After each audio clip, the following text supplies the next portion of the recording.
Hi, I'm Edwin Rutsch, Director of the Center for Building a Culture of Empathy, and I'm here with Jackie Acho to talk about empathy. Thanks for joining me for this discussion. It's my pleasure. I've been watching you gather a community for years now, so I'm so happy to be in it. Yeah, and maybe I can give a bit of a background. We'll start with the introduction. I saw from your website you're president of the Acho Group, and which is a strategy and leadership consulting firm, and you've been working in technology, industrial, academic, nonprofit, and economic development you've been doing innovation, strategy, and leadership development for over 18 years, and you are the author. Actually, is that? It's been 25. It's been a while, but yeah, it's been 25. Yes, and please show them the book. Yeah, show them the book, definitely. So, and you've this is a new book, which we want to talk about, the empathy deficit disorder, and you've got two professionals sort of in their own world, somebody with their checking their time, somebody else looking at their smartphone, and then maybe the inner child trying to connect. Is that? You got it. Yeah, it is what you see, and that's one interpretation. That's right. Okay. Well, do you want to say anything else about yourself, just by way of introduction, that you think should be covered? Well, I'm a recovering chemist. That should probably be said. So I actually started out my career. I thought I was going to be a professor. I would have loved to be out in California with you, and I did a PhD in chemistry at MIT, and I took a left turn into business because I was lonely at the lab bench. And my recovery continued. Not only did I get more involved in issues around people and humanity, but also with that background, started to understand emotional and physical toxicity. And so that's part of the recovery as well, and part of what motivated me to acknowledge and then write about the empathy deficit disorder that I see. Oh, and how can people contact you? What's the best way of getting in contact with you? I'll start right off with that instead of waiting till the very end. Oh, that's great. So JackieAcho.com. So JackieAcho.com is really the best way. There's you can take a look at what we do. You can take a look at what's the reviews on the book, what people are saying, whether or not it's interesting to you. You can see a little more about who I am and what goes on. And there's a contact form and an email. So and there'll be contact info below in the information section of this video. Great. So, yeah, you started talking about, why did you write the book? And what I was hearing there, you started touching on that, which is you were just seeing toxicity, and I wasn't quite sure, was that in the workplace or? Yeah, it was really everywhere. So, as you said, I've been doing strategy, leadership consulting for the last 25 years. It started morphing into cultural transformation because when you're working on innovation, you start to understand that great plans are just a small part of whether or not organizations can do something special together. And so about a decade ago, I started realizing that the organizations that managed to do something terrific had what I started to call a currency of empathy. And the more that I worked on that and talked about that, the more people were able to do these great things that we started planning for. So I first noticed it in the workplace, but then, societally, things have been evolving, and the political landscape is tricky and tough, and people are having a hard time understanding each other and meeting each other in any sort of common space, especially since the last election in the United States. People really fall on one side or the other in so many cases. And a lot of the news is so depressing and so upsetting, whether it's the mass murder suicides that are taking place, to bullying at schools, to the fact that people are disengaged at work. The latest Gallup polls still say 70% of people are disengaged in most of their waking hours. It's just sad, right? And so as all this was happening, and I was being asked to talk about women in leadership because I had a corner office, right? Mm-hmm. I'm watching Sheryl Sandberg, COO of Facebook, come out with a book that says, lean into the workplace. And I'm thinking, no, that's not what's going to fix this. We need to change these things we're leaning into, because when we lean into them, they change us and they sap our empathy. And so all of this was really kind of swirling around me. At the same time, I found a book called The Science of Evil on Empathy and the Origins of Cruelty by Simon Baron-Cohen. And being a scientist by training, a chemist by training, I really appreciated him taking this soft subject of empathy and solidifying it for us. And so once I started realizing that this really is something that manifests quite physically in the brain and neuroscience, I started understanding that who we are is because of what we do, and we can change those things. So I felt like there were situational empathy deficits that I could start to do something about.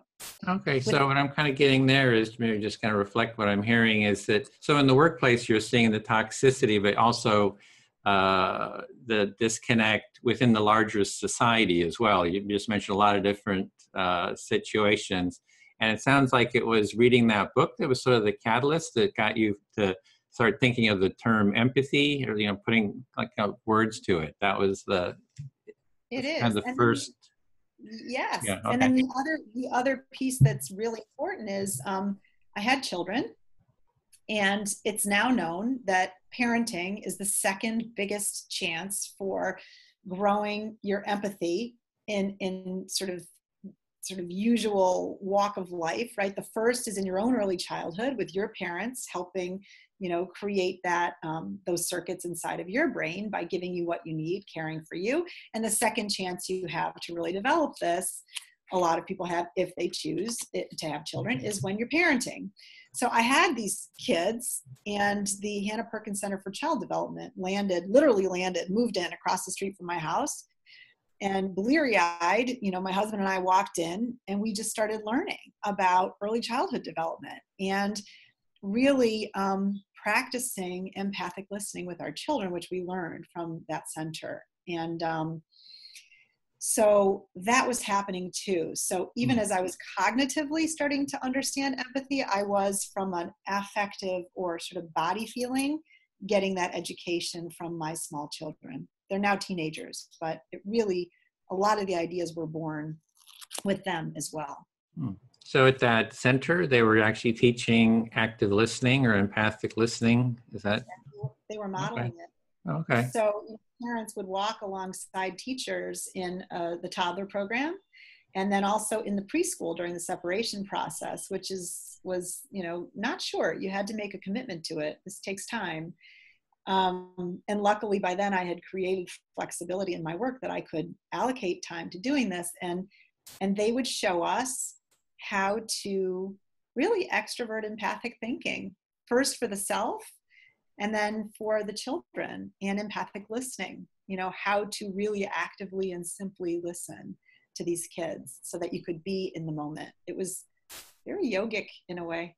Oh, okay, so reading the book, Simon Baron-Cohen's book, having children, having to see how to, relate with them, as well as this, learning active listening and some skills at the center.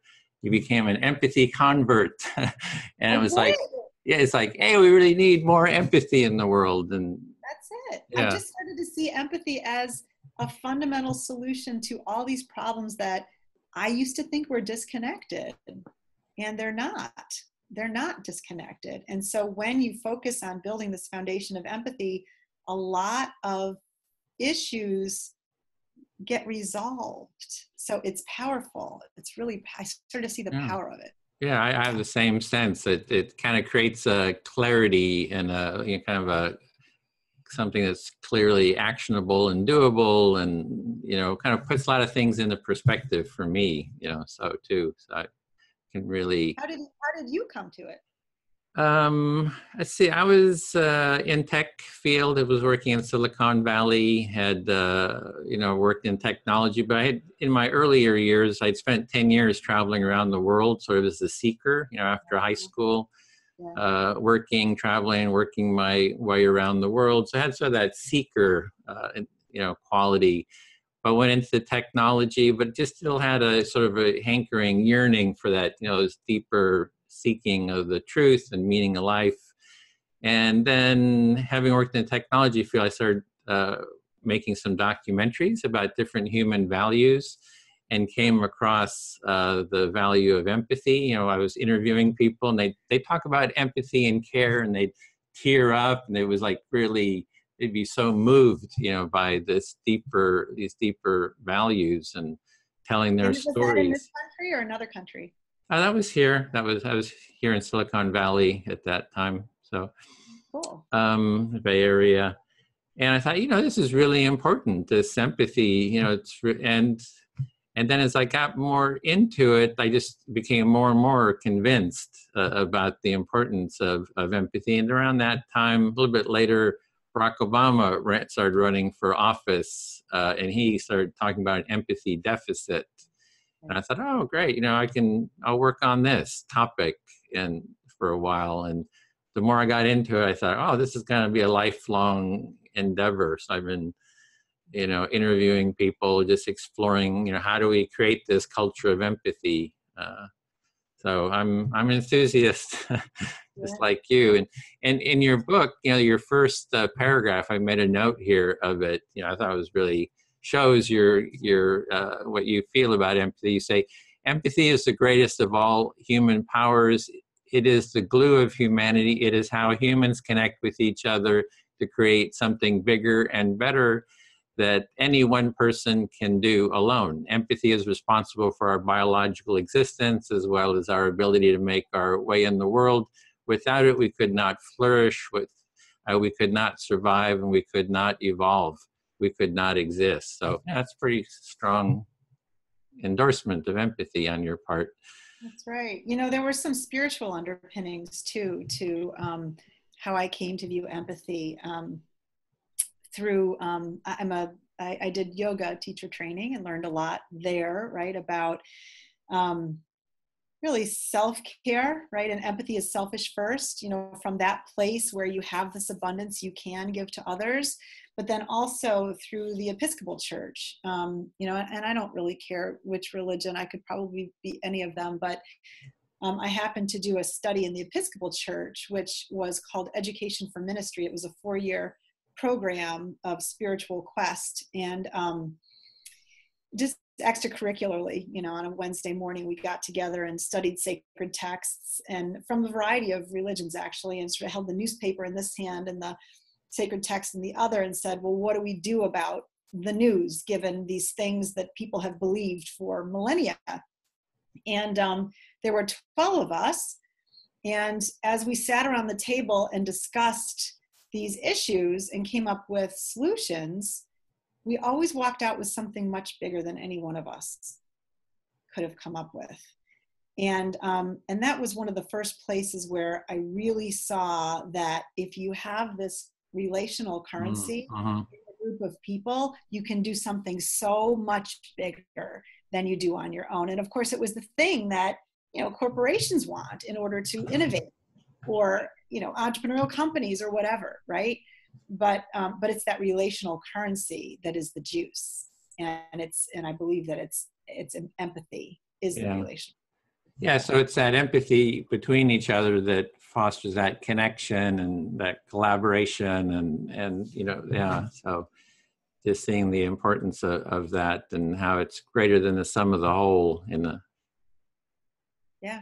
So, well, speaking, the one thing I was just remembering, wanted to add, in terms of when I just sort of discovered, became more aware of empathy, is I also realized that as a seeker, it was sort of what I was seeking too, in the sense of, is that human connection, seeing cultures all over the world, seeing there's really, people are sort of the same at a common humanity level, and it was really the empathy that had, to be able to see that and to connect with people all over the world. So I think in terms of, for me, it was being a seeker and saying, oh, this is sort of what I found from that seeking. It's the importance of this connecting, being able to connect with people. So that's a little addendum to it, it's the Jews. I get it. I was an exchange student in Spain when I was 16, just for the summer. And, this feeling of being a global citizen, that you're part of something really bigger and that you start to understand the world from these other perspectives is so exciting. It's just the juice. It's like, it's what we're here for. It's huge. Yeah. So yeah, exactly. So then we come to the question of like, what are we talking about when we talk about empathy? If you look into the literature, which I'm sure you've must read tons of books, especially the academics, it's like they'll start off saying, well, there's a lot of different terms people are using, and there's a lot of confusion, and it's good to start with what are we really talking about. It's like there's no right or wrong per se. It's just you have to be able to be clear about what it is you're talking about. And so how you were using the definition of cognitive empathy and affective empathy. Do you want to talk a little bit about that? So, empathy was coined, like 150 years ago or something, right? In a German thesis, feeling into, or being able to put yourself in someone's shoes, feel what they feel. But there's so much more to it. And it really helped us to see it in two parts. So there's a cognitive piece, which is the intellectual perspective taking, which really requires imagination. What would it be like to be you? What would it be like to be in your shoes? And that's an imagination process. It's a cognitive process. But then there's also this affective piece, and the cognitive affective split. I don't know if Simon Baron-Cohen originated it, but he's very clear about it in his book, which is called The Science of Evil on Empathy and the Origins of Cruelty. It's a fabulous book. And the affective piece is really the emotional contagion, the feelingful piece. It's the piece that makes your stomach hurt when something is, upsetting that you see, or, even can give you a headache, or can make you feel excited and butterflies when your friend gets, a promotion that they wanted, or your kid, makes the catch or whatever. Can make you tired when you see a baby yawn. That's the emotional contagion piece. And that's the piece that's more ancient, actually, the person who talks about the affective piece really well is Franz de Waal in his book, Age of Empathy, because he studied primates, right, which have a lot of this sort of emotional piece, less apparent as the cognitive piece that we humans have. But those two pieces have a conversation with each other, sort of the intellectual perspective taking along with the, here's what I feel about it. And when you have a healthy, empathic, mature response, you have this idea of what people are feeling, you have this physical reaction to what people are feeling, and you have an appropriate emotional response to that.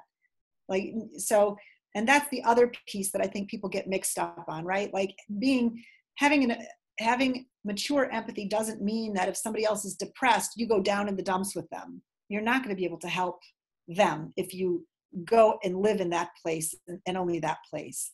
So a more mature empathic response would be to acknowledge what they're feeling, to understand what they're feeling, but to have an emotional response that's more compassionate, that's less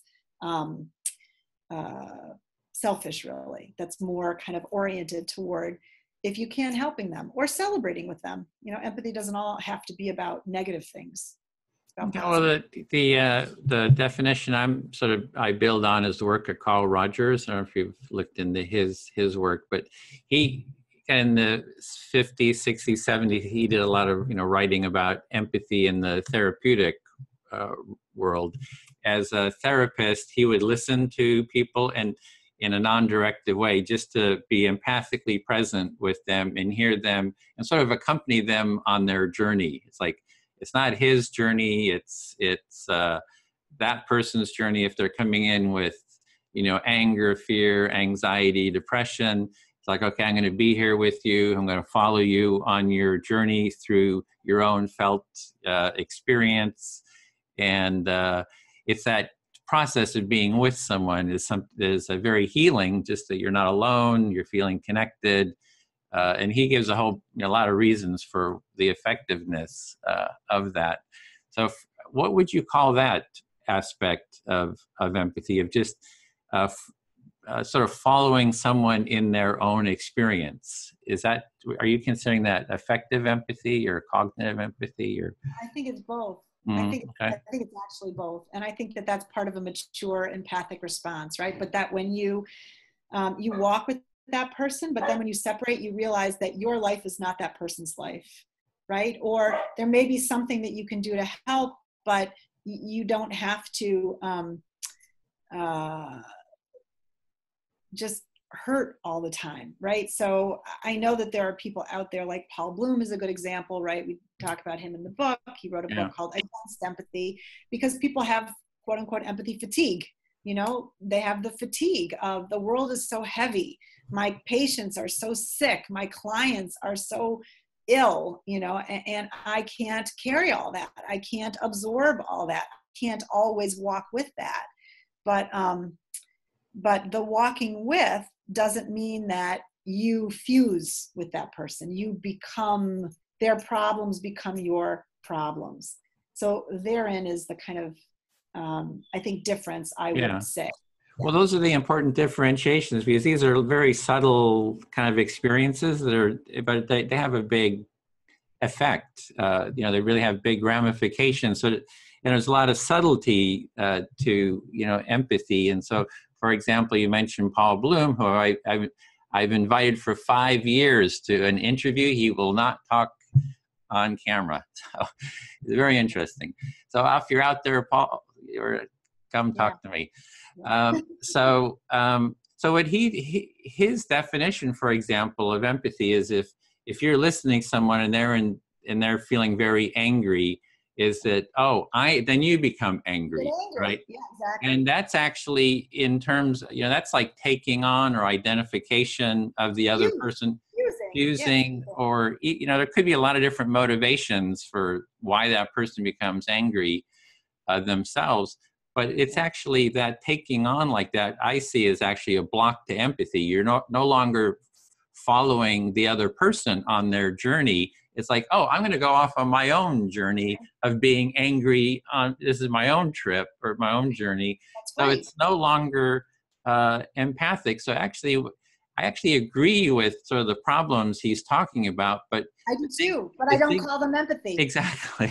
Right. So the thing is actually, what he is talking about is actually a block to empathy, and his lack of willing to talk about it, I see, is also a block of empathy. So it's like, it's very discouraging to see that, the top universities, this is the kind of stuff that happens there, like in Yale and so forth. I have a kind of bone to pick about this, that he won't talk.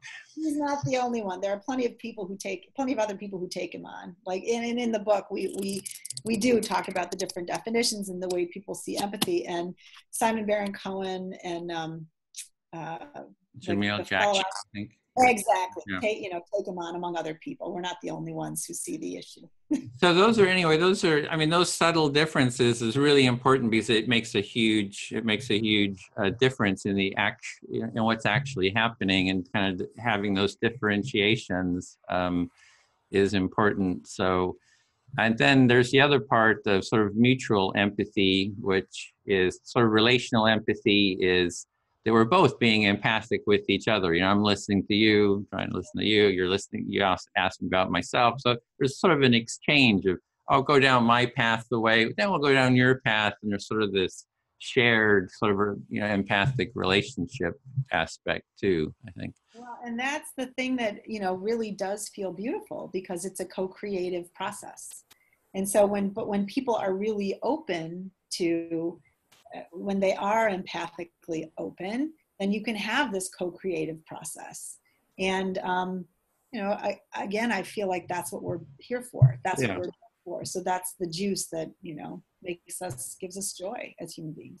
And from what I get from what you're writing, from what you're saying, is that we live in a culture that systemically is kind of blocking empathy. So there's all these structural the way we sort of organize society, that's blocking the time for empathy, the processes and so forth for empathy. And that's kind of what you're really trying to address here is like, how do we structurally, the social structure, and I call it a culture of empathy, like how do we create a culture that actually structurally supports more empathy in the whole system? So. It values empathy. And so that's actually why when I first started blogging about empathy and talking to clients about it, I called it a currency of empathy. And the reason for that is because we value currency, we value time. Time is money, right? But the thing that we have left out of the equation entirely is empathy, right? Yeah. And empathy really is the lubrication for all of that. And so when you sap it, you don't even get the results short and long term that you want in shareholder value and profits and innovation and all those things. So if we can reorient to steward a currency of empathy, or, it would result in this culture of empathy that you've been trying to build for how long now, Edwin? More than a decade. 12 years, yeah, probably. So in a sense, it's like the empathy is it seems like it's sort of this unseen or unacknowledged quality within the system and the culture. And it sounds like you're trying to say, well, let's give it a value. Let's call it a currency so that you can see it and you can value it, and then you can kind of work with it by sort of acknowledging it. Right, because if you don't see it, then you sap it unknowingly. And you sap it in all sorts of ways, at work and in your home and, in the culture more broadly. And when you use the term empathy deficit disorder, how are you sort of using that term? Is that, what are you meaning by that? I mean that as a society, we're sick.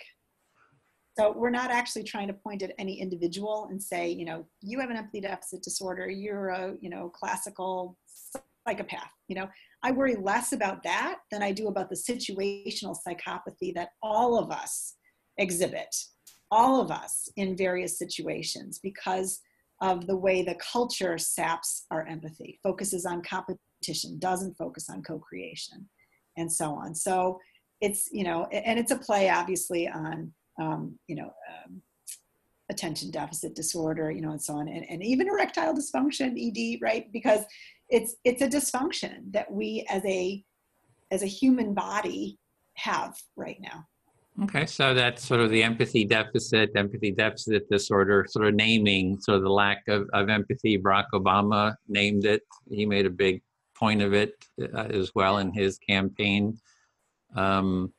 And so you were talking, I made some notes here about empathy versus competition, that it does seem to be that the empathy, it does compare with competition in the sense of power with and over, sort of a power over. That, that we have these feelings, we have these qualities, and that you can sort of suppress someone else's or your own versus sort of feeling into them, being sensitive to them, and then integrating, having sort of a conversation between the different parts of ourselves and others to have sort of an integrative process. And that seems to me the core of empathy is sort of this integrative process versus a winning and a power over. So I don't know if that's what you're kind of getting at. I agree. And the orientation that is mixed up, I think, is that, we have a limited pie. So we have to compete over this limited pie. And I understand where it comes from because, over human history, there's been scarcity. People haven't had enough food. They haven't had shelter. You go back, hundreds of years, right? And we were, scraping, to make it, to have an existence, right? But that's not how we need to live today. And obviously there are people who still have to live like that, but this is a distribution problem. It's not a problem of the abundance of this world. And so when you start with the orientation of it is an abundant world. So I don't need to fight with you, Edwin, about whether people pay attention to you on empathy or me on empathy or Paul Bloom on empathy, right? Like we all have something to contribute. And it's only when we're all contributing, that we're creating what I think, is more of a divine design, that we're all included in the conversation. So I think that the ability to co-create versus the sort of falling back into competitive mode starts with realizing that there is abundance. Would you say it's sort of a difference between that competitive scarcity as sort of a fear, kind of at the core? It's kind of like this fear energy, and that fear sort of shuts down the empathy versus if you can say, oh, there's enough, that kind of opens you up in a sense, where the fear shuts down, you're trying to be more open and integrative. Yeah, I see them as opposites too. There's a currency of empathy or a currency of fear. Yeah. Both of them are, they have, virtual or vicious cycles associated with them. Well, I see. Yeah, I really see the fear part. We do something called the empathy tent, where we go to where there's a political left and right, kind of battling it out, like in Berkeley. Yeah. And we try to listen to both sides. And what I was more on the political left, but when the right wing would come to Berkeley, it's like everybody got so fearful because Berkeley is like the total left, right, political left. And it was like, oh, we got to go out and punch a Nazi. We got to go fight these people. We got to fight hate. It's just all this fear and anxiety. And instead of saying, hey, we just want to listen to you. We want to empathize with you. Let's sit down and, hear what you have to say. It was just all this fear. So it seems to me it really plays out in the whole political realm as well. In a big way. Yeah. Absolutely. And I think that you're right to call out that it happens on the left as well as the right. I obviously in the last, what's been 2.5 years, right? There's a lot of fear coming from the left, right? Understandably, right? But it's not going to resolve the differences to come from that place and assume that, everybody who supports the other side must be an idiot or immoral, right? There's something that some place they're coming from. Yeah, I think we almost need like a third space, the empathic space. There's not left, right, but the empathic, that we need our own movement, sort of a social political movement that is there to listen to both sides and try to sort of mediate and integrate the sides. So that's kind of what I've been kind of working towards. Yeah, and I think that it requires imagination. I think that falling on one side or the other is sometimes a failure of imagination to some extent. Honestly, I have voted every way. I voted the right, the left, I voted independent, only because nothing is black and white.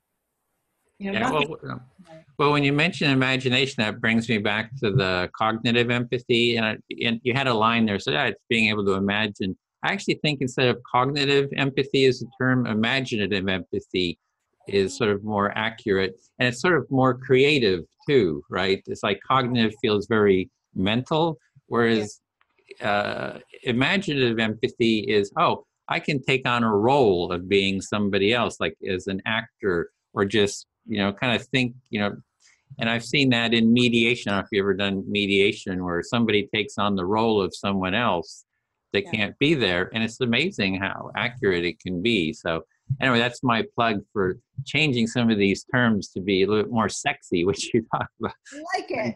I like it a lot. Yeah, of course, cognitive empathy comes from the neuroscientists. Yeah. Right?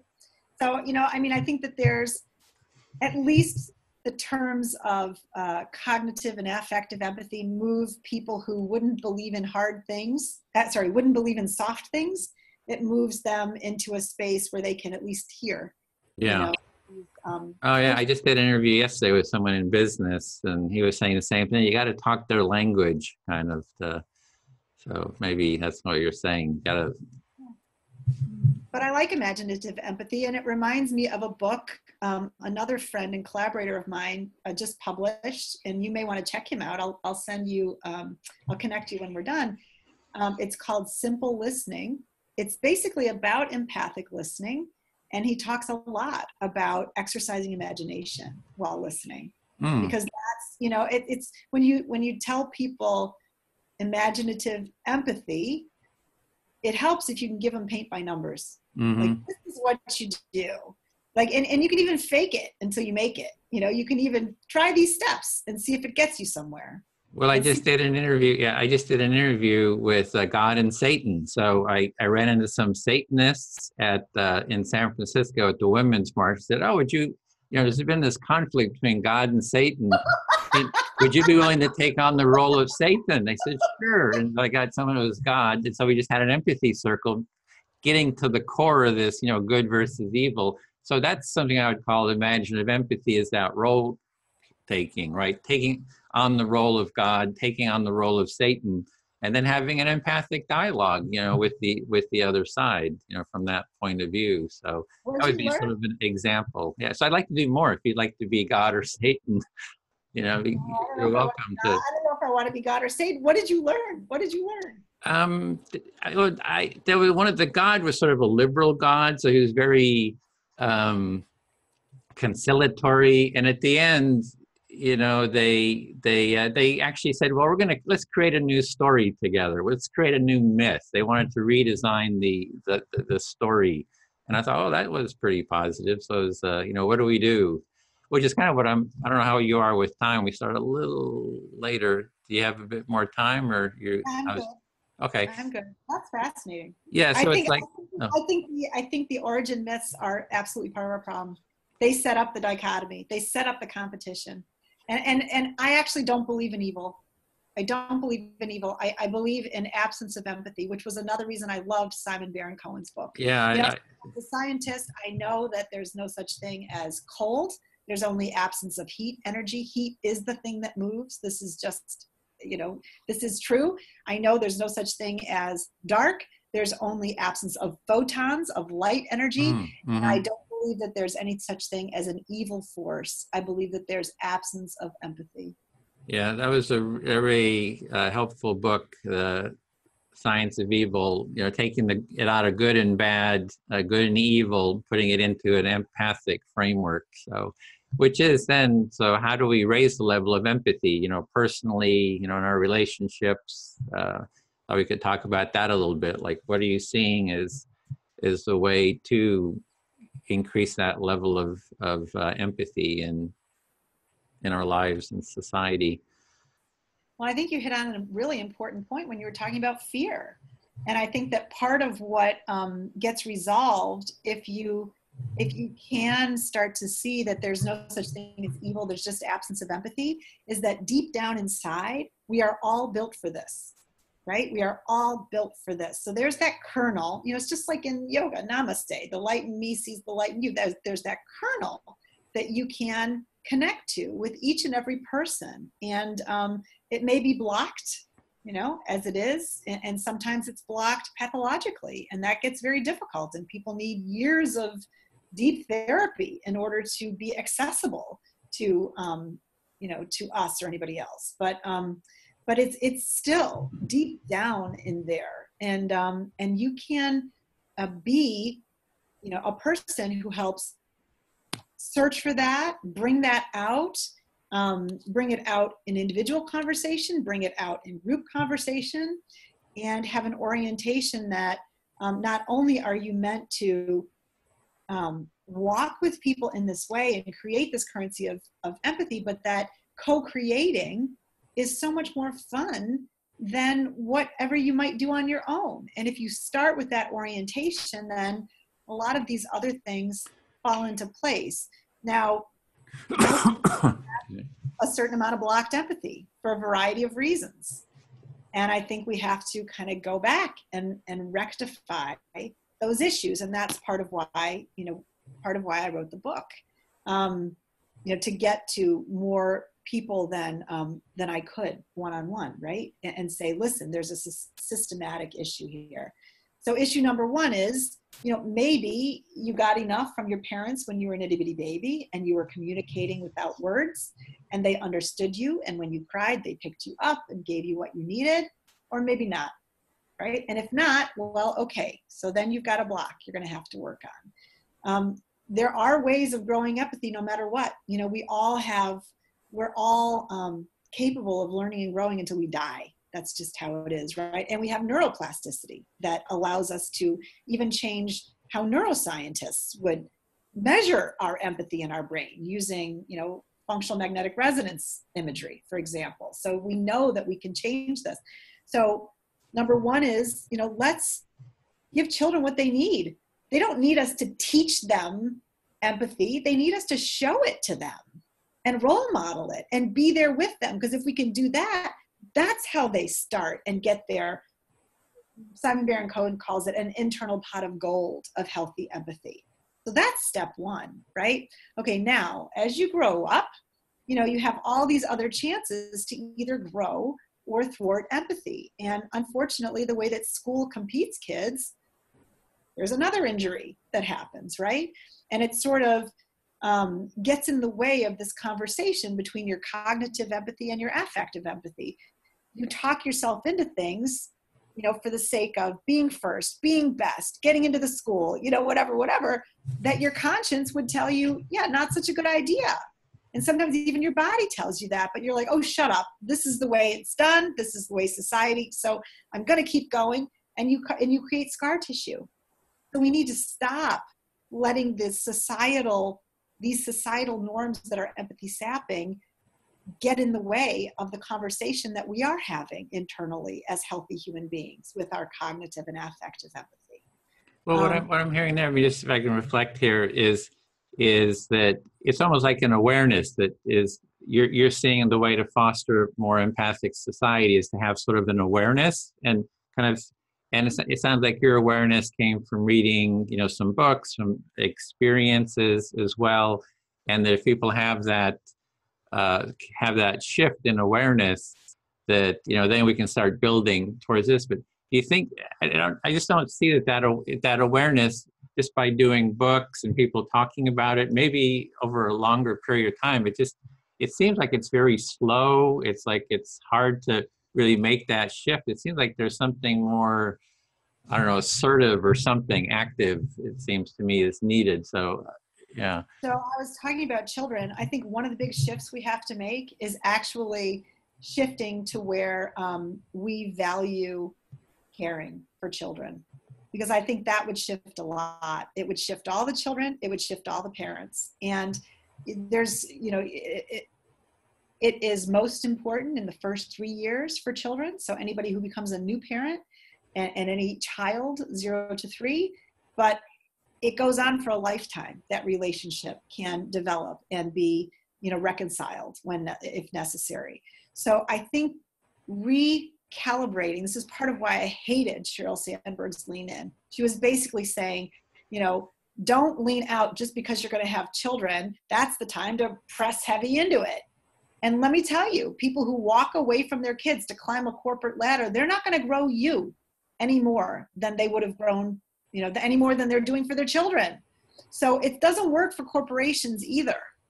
And that's a big shift in this country, the way that we think about who leaders are and how they grow, what their professional development really consists of. Climbing that corporate ladder without, pausing and getting to the top and outsourcing childcare and spending 100 hours a week at work is so empathy sapping for the company and at home.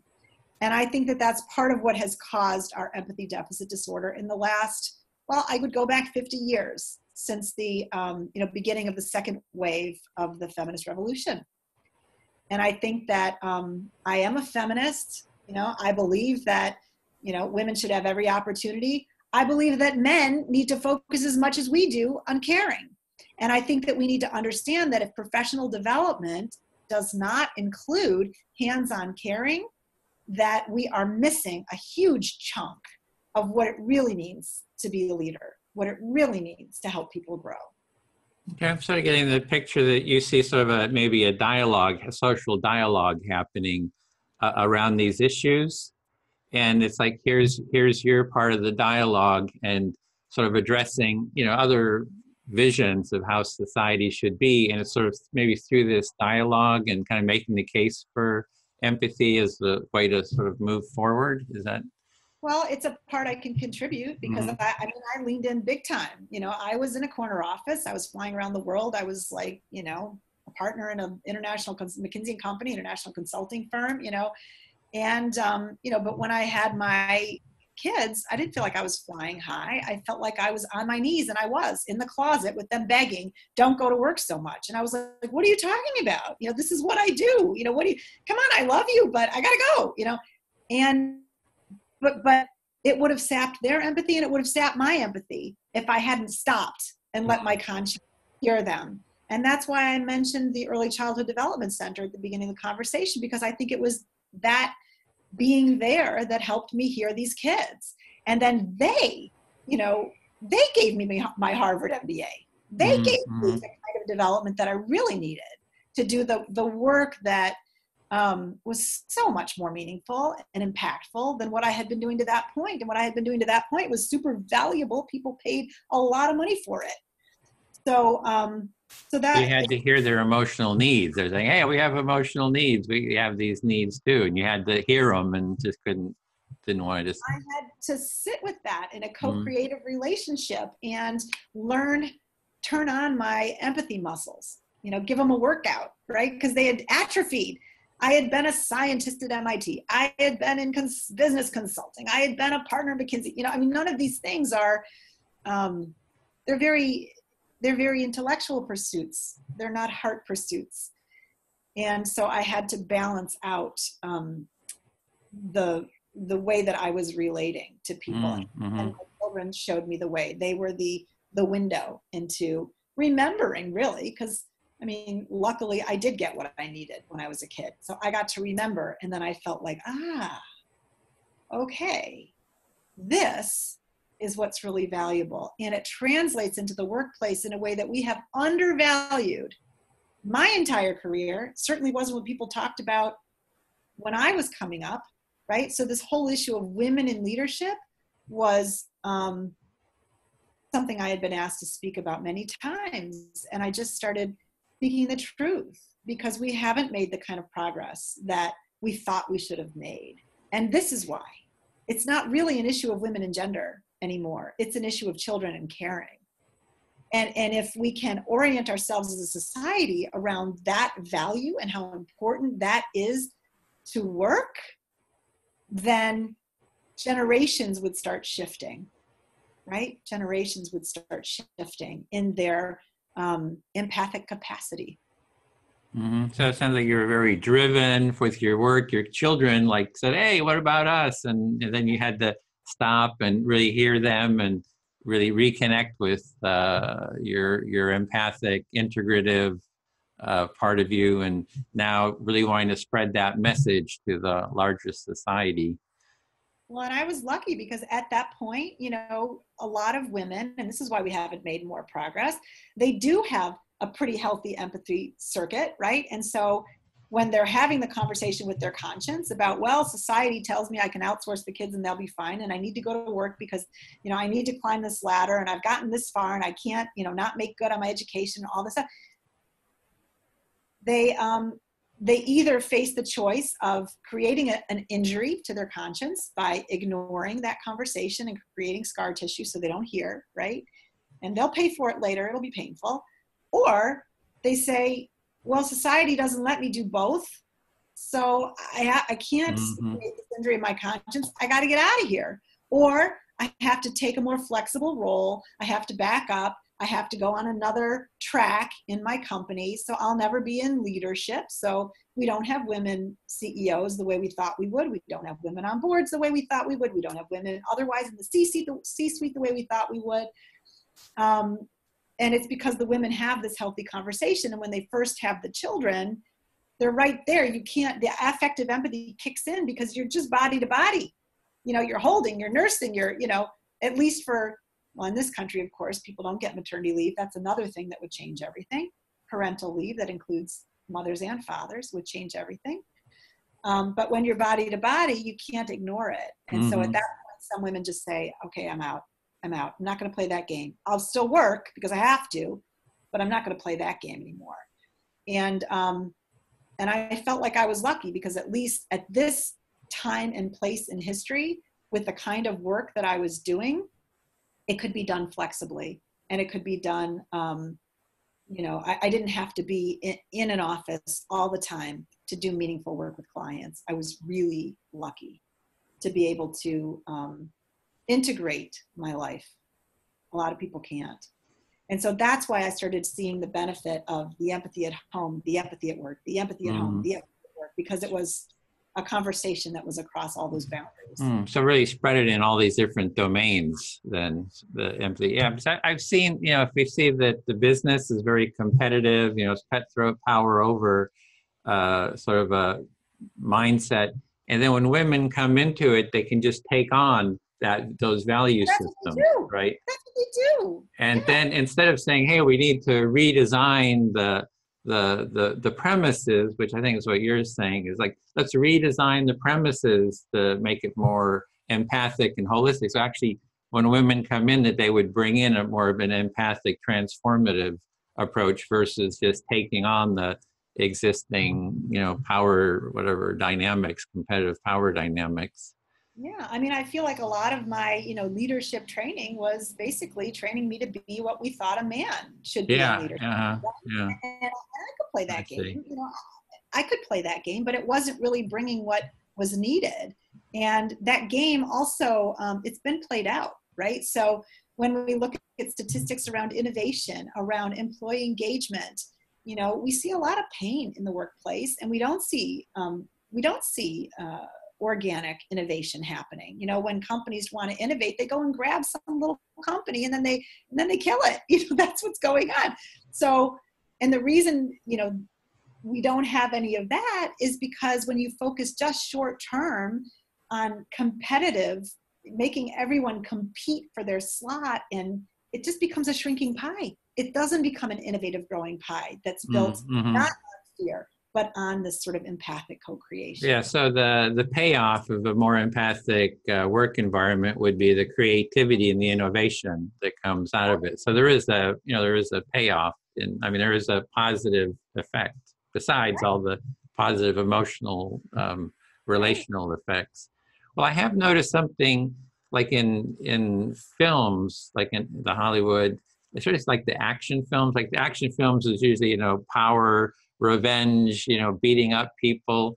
And then I've seen more sort of women actors come in, but they take on that same value system, right? It's the same competitive.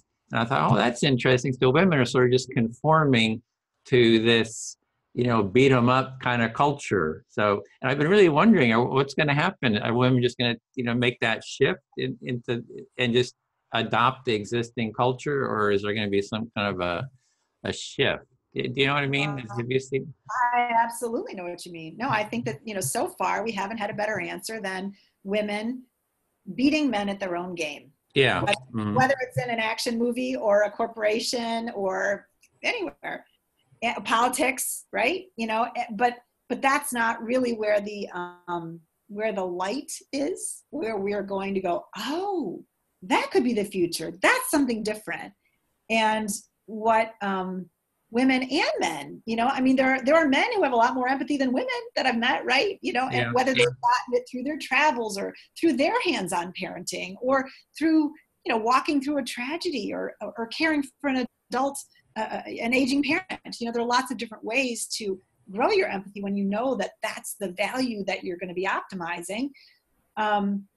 They need to bring that superpower. That's the superpower. This empathy is the superpower. And I think, if we're thinking about the two pieces, because that's the language people still talk, this cognitive versus the affective piece, I think it's actually the affective piece where we're really impotent, where we're really stunted. And I think it's because we haven't valued hands-on caring, because it's in the hands-on caring that affective piece gets turned on, that you remember it. Just listening to the news makes you do a lot of imaginative intellectual empathy, but in the feelingful piece, if you can open the lines of communication again with that feelingful piece, I think people will have a superpower that will help them actually achieve whatever it is they want to achieve, personally or professionally. Well, in terms of, how to raise the level of empathy, what I've been focusing on is what I call the empathy circle, so which is taking that basic empathic listening that Carl Rogers did in a sort of a client-therapist relationship, which is not fully empathic in the sense that the so-called client is not empathizing. They're not learning the empathy in return. So it's not a fully empathic relationship. So I do these empathy circles where we have small groups. One person will speak, and they select who they're going to speak to, and that person does empathic listening, active listening, until the speaker feels heard to their satisfaction. And then they say, I feel fully heard. Then it's the listener's turn to select someone to listen to them, and that person reflects back. So we're doing sort of a relational, ongoing empathy, empathic listening, which I find, just from my experience, it's the most effective process for just learning, practicing your empathy. And there's a sense of equality. There's no therapist, client, that differentiation. It's just us, we're just us here. And you learn and practice the empathic listening as well as you're speaking. You get kind of better at, I really have to be able to speak so others can hear and understand me. And so I've been taking that, doing a lot. Every week we do empathy circles. It's the same process we use in the empathy tent, with the left and the right, getting them to talk with each other.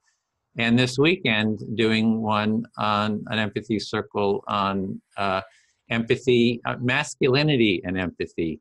Okay. So they're like public, we call it an empathy cafe. Anyone can come online, on Zoom. Oh, okay. And then we divide into smaller groups, and we just, 4 to 5 in a group. So everyone has a lot of time to speak and be heard. And so it's talking about these issues, right? Masculinity, femininity, what's the role of empathy in these? How do we sort of bridge, foster that connection between the two empathically? So I love all of that. I have so many things I could say. I'm going to say 2 things about what you just shared. So number one is that, it's interesting. My mom is a therapist, and she's a great therapist. She specializes in substance abuse. And we have long admired Alcoholics Anonymous as a healing just way for people. And I think the 2-way aspect of AA is so powerful in the same way you're talking about the healing aspect of these empathy circles. And I think you're actually solving a problem that a lot of therapy doesn't. I mean, you can be in therapy for years and still be triggered to the point where you act like a psycho. And there's something a little wrong with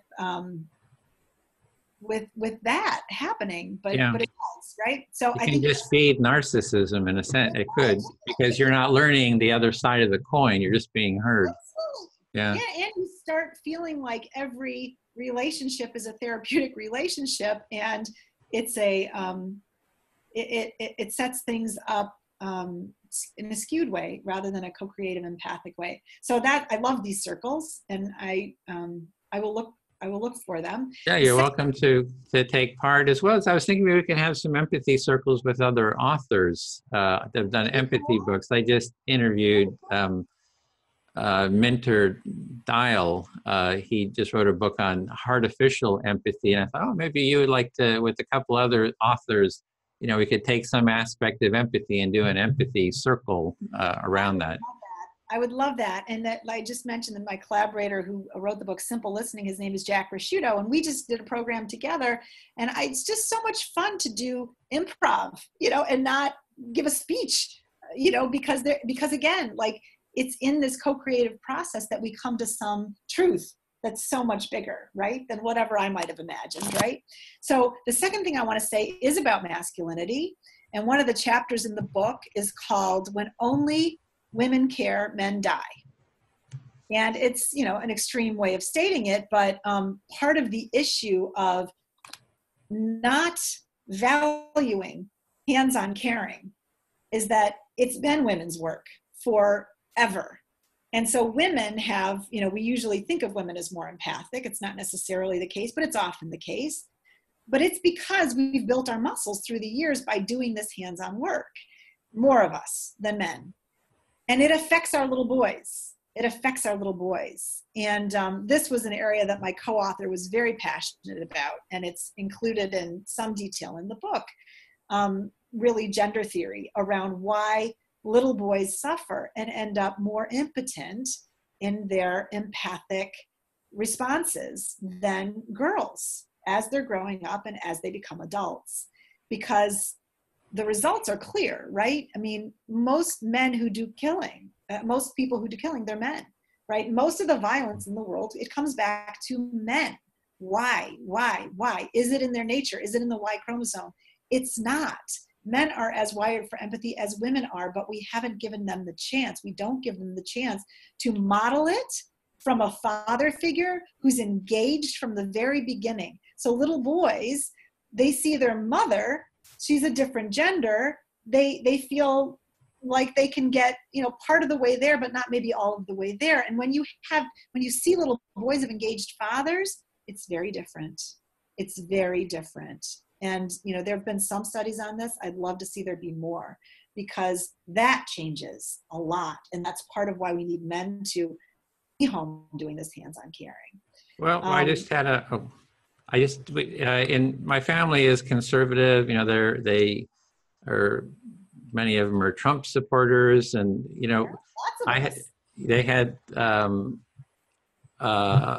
I was more on the progressive side until I moved, I think, more of the empathic side. So we actually do family empathy circle. We just had one Sunday. So and it's about a family issue. We sit down for 4 hours. We did this empathic listening, talking about sort of family issues, being that my sister-in-law thinks that my brother is on the autism spectrum. And so she wanted to talk about that in the family. And then we did talk about it, but then other family dynamics, because my sister and sister-in-law, they had some issues. We talked about it. But we had 4 hours of doing this empathic listening. And my sister got really mad at my sister-in-law. And I mean, the anger was just sort of coming out. And usually my sister-in-law was saying, she would get defensive, but she felt a sense of trust in the empathy circle, like, oh, I will listen to you, I will hear you, and then I can trust this process and this. And so it ended, really well in the sense that, and we're doing another one next month, and, we kind of do them ongoing. That's amazing. That, how many families need that? Oh my gosh. Yeah, that's why I'm trying to promote the empathy circle as a practice, and kind of develop it, and write about it, and create the tool set, to spread it, because it's something that's very easy. It's very replicable. It's a real action that people can take. So yeah. So I hope we can do an empathy circle. It'd be great to show you. And I'm in. I'm okay, in. Good. I'll schedule it then. Well, we got. It makes me think of human-centered design, which, client-wise, my consulting partner, Monica Tanase Coles, and I, we work with the Cleveland Police on cultural transformation centered on empathy. Mm-hmm. And we just went through a human-centered design, 3 different sessions of human-centered design with the police and the community, talking about police-community relations. Her husband, George, is trained in human-centered design and came in and did it for us. And it makes me think of human-centered design, but it's really step 0. Yeah. It's really like step 0. First, you do an empathy circle, and then you're open to have the conversations about whatever you want. Yeah, I see the empathy circle as like this first step. You can go into human-centered design, you can go into mediation, you can go into so many different processes out there. And this empathic listening, empathy circle, mutual empathic listening, is sort of like a first easy practice that then there's all these other tools and processes that you can use. And I'm a big fan of, I've taken a bunch of workshops at, the D School at Stanford on design. And in fact, got a whole row of books up here, on the design. So the process is very supportive of empathy and really talks about the importance of empathy. So that's really cool. cool. That's really cool. And getting people to practice empathic listening, like giving them some paint by numbers, is really important, because when we get back to societal blockages, you know, things that thwart our empathy, the way we listen, right? So this is why my friend Jack wrote that book, Simple Listening. You know, he said there are 4 kinds of listening. Listening number 1 is selfie listening, right? Which is, I'm going to talk about what I'm going to talk about, no matter what you're talking about. I'm just going to use it as a transition. Number 2 is, I'm not going to remember them all, but basically he sort of gets all the popular ways of listening out of the way, because that's what we've been taught to do. That's what's been modeled for us. That's what's culturally acceptable. We're supposed to hold forth. We're supposed to raise our hands, take our seat at the table. This is American, you know, as opposed to simple listening, which is an empathic interchange. Well, we can invite him to an empathy circle too. Great. You'll love him. Well, okay. Well, we've gone for about a little bit over an hour. It's just, there's a ton to talk about, and I think it sounds like you're willing to do an empathy circle with some other authors, and I'll see about setting that up and scheduling some time. It's love talking with you. It's been a real pleasure, and a lot of new insights, and just the sense of shared reality is also a pleasure. So it is encouraging, isn't it? Yeah, shared reality. It's encouraging. Yeah. And okay. I've learned a lot too. I really appreciated the time and your interest in the book and in the work that we've been doing. Well, we can follow up. You know, there's I love talking about empathy. So if there's a kind of a specific topic, be glad to talk about that too. To go into greater detail, because this is kind of like the thing that piques my interest enormously is the workings of an empathy circle. So I'm very keen to take part in one of those. I think that you're onto something super important. Okay, great. Then I'll send you some info on it and send you some times and dates to hold that. Yeah, look forward to it. It's exciting. Take some next steps. Me too. Me too. Thank you so much. Thank you. All right. Bye. Look forward to seeing you again.